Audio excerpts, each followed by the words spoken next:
Welcome to OnTrac, a podcast where we talk with ag and construction professionals to find out how they keep their business on track. I am Tori Weaver, Director of Sales for Ag and Construction. I'm Alexandria Johnston, National Sales Executive. And I'm Peyton Hines, the Brand Manager. Okay. We're excited to kick off our 2023 season with Ken Geoghegan, Des Moines Branch Manager for Murphy Tractor and Equipment. Ken, thanks for jumping on with us today. We truly appreciate your time. Not a problem. As we get started, let's talk about your journey. So you've spent time with AIS Construction Equipment in Michigan, and then now Murphy Tractor and Equipment in Iowa, both obviously highly respected construction companies. Can you walk us through some of the highs and lows of your career, how you kind of navigated those times, and then most importantly, what led you to where you are today? Well, I would probably say I'll start with the highs because it's always good to start on a good note. I'm probably at the highs right now. I mean, I really enjoy what I'm doing. As you said, I'm the branch manager here in Des Moines. Murphy's a good company to work for. I've been with them a little over 9 years. I enjoyed AIS immensely when I was there. The lows probably would have been, it started July 10th, 2009. I don't know if we all remember what happened there. GM filed bankruptcy that day, and I had the east side of the state, which is very automotive and GM oriented. And so I could almost remember where I was in my truck that day when it came on the radio, and it was like the world stopped. I mean, people started downsizing, the housing market crashed. So it was very tough in those days, selling construction equipment, at least in that part of the world, in that part of the state. So, Right. So go ahead. It definitely took Michigan a while to kind of come back from that. And I know across the US too. Yeah. How I wound up here is about 10, 11 years ago, I was going through some things in my personal life, and I decided, you know what, it was time for a change. I enjoy the construction industry. I'm kind of an addict almost. So I knew I wanted to stay in the industry. AIS is a Deere dealer. Murphy's a Deere dealer. It was, a nice fit. And so when they offered me the opportunity to come here as a branch manager, I took it. And there was bets amongst my friends how long I would stay. I got the over on all my friends, so I think I won that one. So is it the house on the golf course that keeps you there? That doesn't hurt. So and honestly, I enjoy my job. I really do. So That's awesome. So you've been in the construction industry for 34 years. Yeah. What changes have you seen throughout your career regarding industry development, and what do you envision for the future of our industry? I started jotting down some changes, so I'm gonna look at my notes because there's been so many. When I started in this industry, it was basically weight, horsepower, and hydraulics, and that's what machines have. So it was, I'm going to say, very basic. And if you guys remember cars when they had roll down windows and everything, there was no frills. So what's transpired since then is they've taken more into the creature comforts and trying to keep the ergonomics for the operators. Air conditioning is almost standard in everything now. Cabs are standard and everything, where I remember, other than excavators and loaders, nothing had cabs when I first started in this industry. And even the ones with cabs didn't have air conditioning. So the ergonomics have came. Also, as prices gone up, production and productivity has really became a focus of the manufacturers. How can we, in simple sense, put more pipe in or move more dirt with the same piece of equipment that we did before? Ergonomics and stuff come into that. I saw through the emission standards, that was a big undertaking. That started probably 12, 13 years ago when they went to the tier 2 and turned to tier 3, then finally tier 4. That really changed how machines were made and how they were operated. And now we're getting into what they call total machine control and self-diagnostics, which is, Machine Basic tells you when it has an issue. And not only does it tell the operator by flashing codes, I get a thing on my email and my service manager, this machine, it's owned by so-and-so, is having this issue. And it comes right to us. And then what's coming is we're going to have autonomous vehicles, remote control vehicles.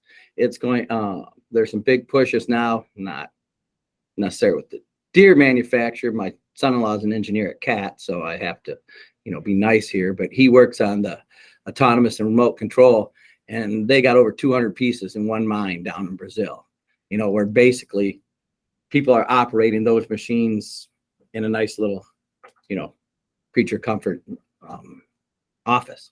So, and I think we're going to see more and more of that, especially as the workforce has diminished, has really, for some reason, it is really hard to get young people to want to come into this industry. I sit on 2 different boards here in Iowa, one with the AGC, which is Association of General Contractors, and NUCA, which is National Utility Contractors Association. And I sit on their workforce development, and it is our talk every day. How do we recruit people into this industry?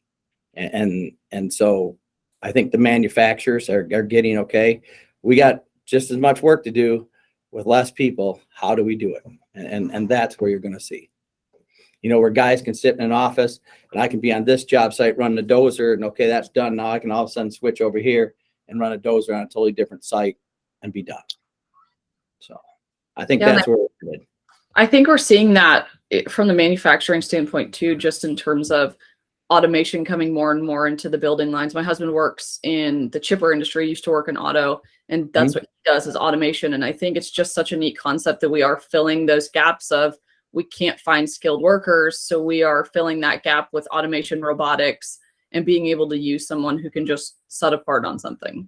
And with the GPS controls on all the machines that we have now that hold grade, it's doing more with less people. Yep. So, and I think it's just going to get more and more that way. Yeah. And it's not even that it's not that I feel like we were initially pushing for it. I think that part of it is that we are now filling a gap that we're seeing. And that's actually more important than pushing people out of careers, I would say. We're filling in those gaps of those people who are choosing not to come into this industry, not to be a part of heavy machinery or equipment or anything like that. Right. And it's just hard to recruit people into these industries. It is. And I'm sure you've kind of seen that over the course of your career. What do you think the changes are in that? Why? I mean, I think that being in automotive and being in equipment was a big thing, 20, 30 years ago. Why is that shift happening? I have, that's, $20 million question. I have my own, as I go out and we can take students right out of high school and we'll pay for them to go up to tech school to be, a John Deere mechanic. And it's a good living, good paying career, and we can't get them. And this is my personal opinion. I think, everybody is pushed. You need a 4-year degree. You need a 4-year degree. That is not true. I mean, our mechanics and mechanics in this industry make a very, very good living. I mean, it's working with your hands, and it's not necessarily the easiest on your body, and it's a rewarding career. I mean, you take something that's not working, you get to make it work. And, and it's a lot more technical. The days of looking at something and, that part's broken. I mean, if your laptop isn't working, you have a hard time these days. Yeah. Everyone should watch a little more micro. Yeah, they should. Well, I think there's a lot of hard work in mechanics. My husband is a truck mechanic, and I think there's a lot of hard work, but I also, like you said, there's a rewarding aspect of, like, I fixed that, and how many of us strive for that. It's interesting that loss in workforce is such a big issue, just because I look at him and I know he's extremely happy because he's problem solving every day. Mm-hmm. And it's a skill set you can use at home. I mean, we all live on farms. It's skill sets that we can take home and actually utilize elsewhere. So that's so important for us. Yeah. Well, here in Iowa, I mean, obviously there's quite a few farms here.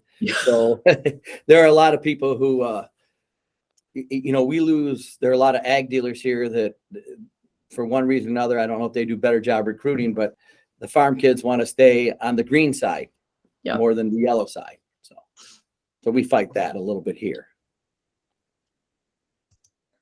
Awesome. That was a great discussion about how this world is changing and how we all need to be aware of it as well. I'm going to lead into the next question real quick, and it's that Murphy Tractor and Equipment spans 6 states with 31 locations. With such a large company, how does your location contribute to the overall mission of your company? Well, so we're broken up into different quadrants. Okay, so here in Des Moines, we are part of what's called the Plains North. And that really encompasses 9 branches. The 4 we have here in Iowa, and then 5 more in Nebraska. Des Moines and Omaha are by far the 2 biggest ranches in that region.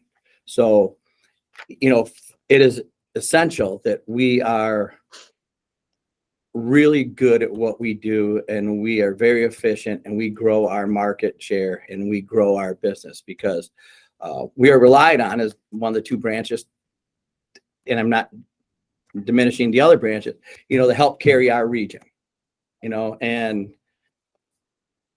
being more rural out here in Nebraska, Kansas, Missouri, and Iowa.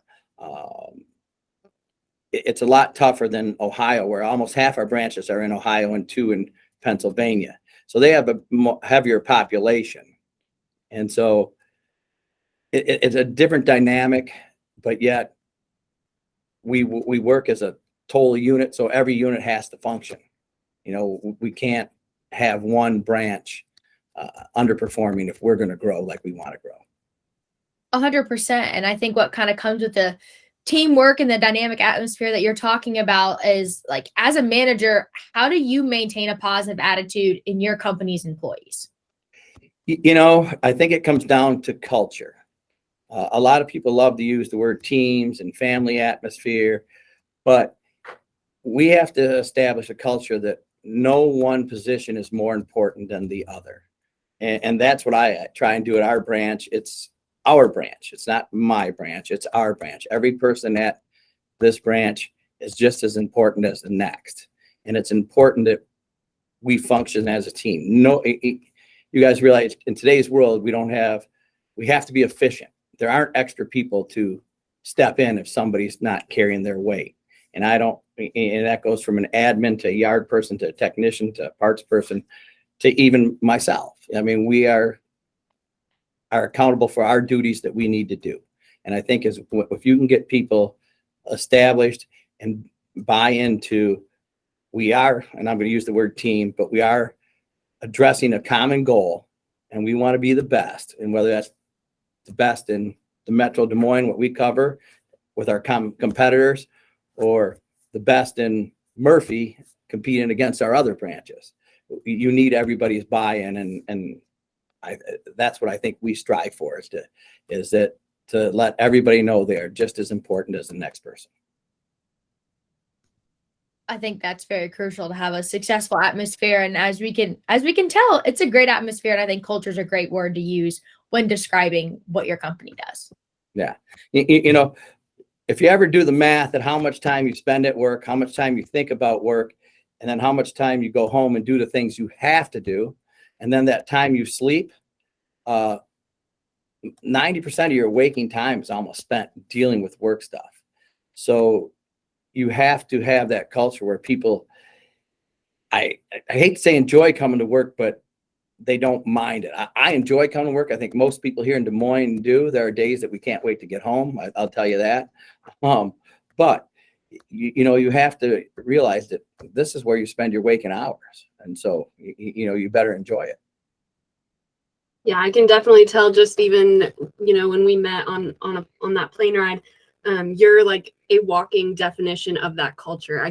I obviously have never been in your branch, but I would love to, because even what you're displaying today, you're passionate about what you do, and that's exciting. Well, Mary can bring you out to the world of pork when she comes out sometime, because that's here in Des Moines. Yes, we would love that.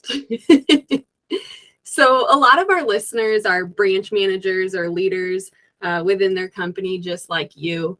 And we all know that running a business certainly has its challenges. There's a lot of things that are unplanned, unpredictable. Maybe it's a move from, good old Michigan to Iowa.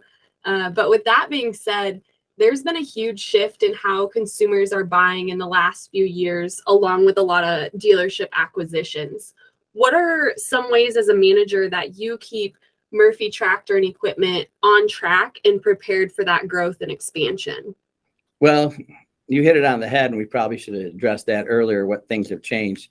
There is a big difference in the way people buy. I mean, when I started in this industry, there was no internet. There was no checking what anybody else had. I mean, we were out there with a book and pictures, So now the consumers are as knowledgeable, or sometimes even more knowledgeable than the salesman selling the products, because there is so much information available if you want to do the research on the internet, whether that's technical, whether it's pricing, whether it's availability, whether a myriad of things. And we have to be prepared as a company to understand that, our customers are going to challenge us, because they're going to read an article, or they're going to seen something or heard something, and we have to be ready to address those issues. So we have to be more educated on not what's just going on in, say, the 24 counties in Des Moines, but what goes on in the rest of Murphy's AOR, and frankly, the rest of the country, because that information's out there, and people are going to want to know, well, why do I need to use this here when so-and-so over there is doing it this way? And if you can't answer that, you're going to lose the respect of the customers. So I think it's forced everybody to be, instead of tunnel vision with their knowledge, they have to have a more broad scope of knowledge. Yeah, I think I don't one know if I thing answered your question or not, but yeah, no, it certainly did. Tori's, told me before, you have to know what you're doing and know why you're doing, what you're selling, because people will talk themselves right out of talking to you because they've done all their research on the internet. And like you mentioned, that's definitely been a shift in the way that we market whatever we're passionate about in construction or ag equipment. There was an old saying when we started in sales, 30 years ago, if you don't know it, fake it. Can't do it anymore. No. You can't, what I mean? No, and our family is one of those people that we walk into a dealership and we already know what we want to buy and how we want to buy it and how fast we want it. You're not going to talk me into buying something else or even an attachment to add to it, because my husband has probably spent 6 months researching it, and we have now researched it into a hole in the ground. Yeah. So yeah, and where, and there are still people that come in, either their business is growing, it's changing, or there are obviously spinoffs that happen every day. Somebody leaves and starts their own business, and they might be digging for a little more knowledge, and you have to be able to coach them and coach them on everything. It might be the financing aspect. It might be when the best time to trade. There's a lot of other things that we can bring to the table other than, hey man, this machine can dig 22 feet. Everybody can see that, but when's the best time to trade it? When's maintenance and all that other good stuff that maybe they haven't thought of. And I think that's where you find the dealerships that thrive and survive and grow versus the ones that are being bought out, is the guys who care enough to talk to people about those other aspects of equipment ownership and have the relationship outside of just selling them a piece of equipment and letting them walk out the door. Yeah. I mean, our best customers are guys who we sit down and we know all their businesses, and we know their financials to some extent, and their people, and and everything they're doing and why, because and I think that's where salesmen had to ask, well, why do you want, when a guy comes in and say, I want, a 210, LC excavator. Well, why? What are you going to do? Instead of, okay, yeah, I'll price it at, you need, because sometimes then we learn more about their business and we can help them, Yep. So Ken, we have a couple of questions we ask everyone to close out our podcast. The first one is, if you could go back and tell yourself one thing when you were starting your career, what would it be? I would say, one, be patient.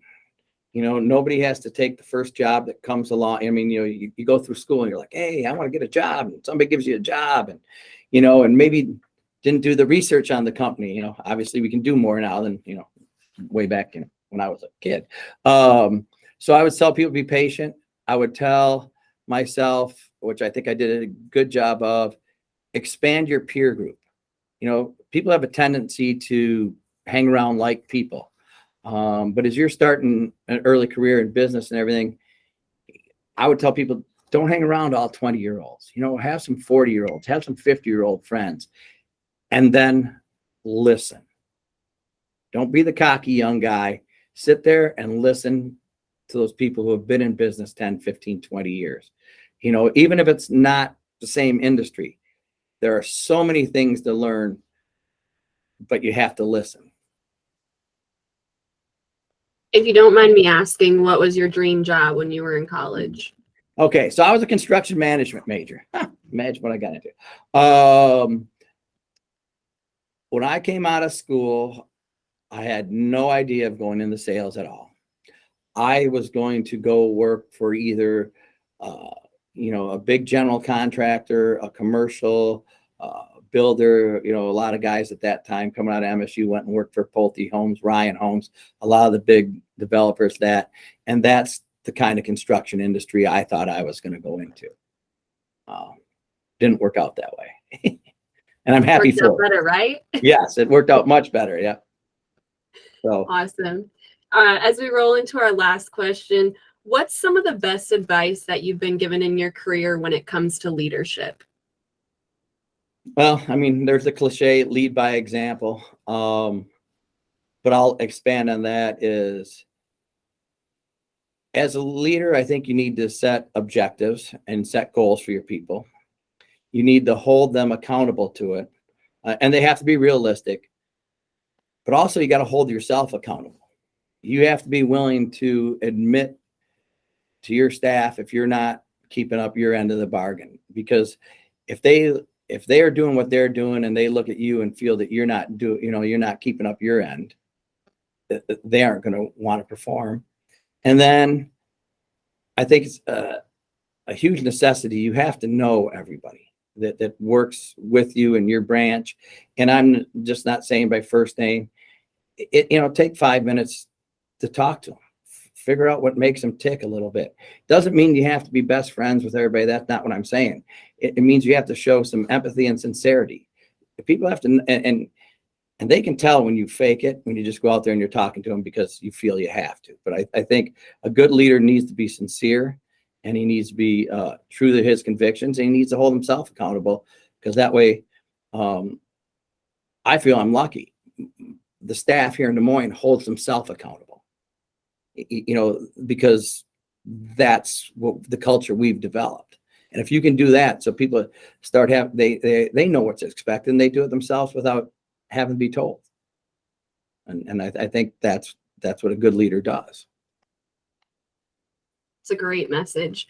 Can we really appreciate you taking the time today, sharing your wealth of knowledge? You've been in the construction industry for, like we said, 30 plus years, and just giving us and our listeners that knowledge and your experience is awesome.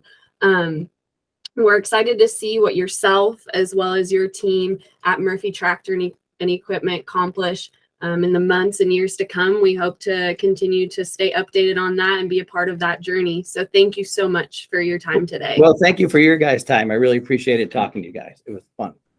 Thank you. Yeah. OnTrac is brought to you by TracTru, where we are here for you. We're professional problem solvers who use digital advertising and web design to help our clients thrive. Visit TracTru.com for more. That's TracTru.com.